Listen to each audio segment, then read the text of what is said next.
Пакистан побара поголема меѓународна помош да се справи со поплавите кои предизвикаа страотна катастрофа во земјата, заради која илјадници луѓе очајнички бараат сува земја или спас на повисоко.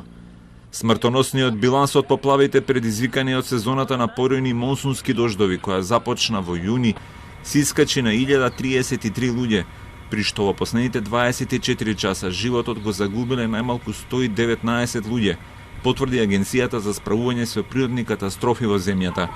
Силните врнежи и поплави се проширија во повеќе провинции во земјата, но најтешки се последиците во најсиромашните региони – Синд, Балохистан и Пунџаб.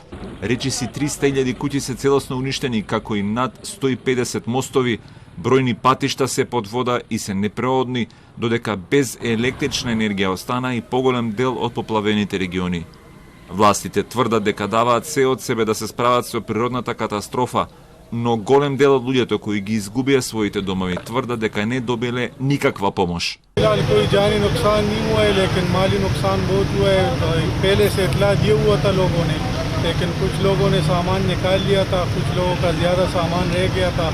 और कल शाम से यहाँ से पानी बहुत ऊंचे दर्जे का सैलाब है और लोगों को बहुत मुतासिर किया हुआ है। हमारे गांव में बहुत सैलाब आया, पानी बहुत आया, हमारे घर डूब चुके हैं, हमारे लोग माल और सदार हमारे सब मर चुके हैं।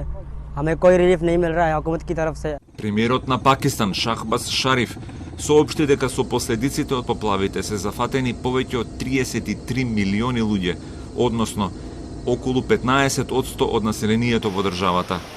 Последиците од поплавите ќе остават страотен белег и врз економијата на државата. Провинцијата Синд, која произведува околу 30% од памукот во Пакистан, ги изгубила сите насади од овој значаен извозен производ за земјата, додека уништени се и речиси половина од засадените шеќерни трски. Земјоделците остана и без стоката, додека водената стихија уништи и огромен дел од залихите со храна.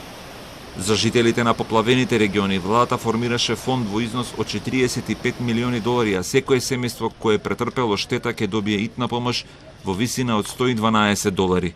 Соединетите држави, Велика Британија и Обединетите Арапски Емирати одговорија на повикот за помош, но тоа е само мал дел од тоа што е неопходно, тврди владата во Исламабад.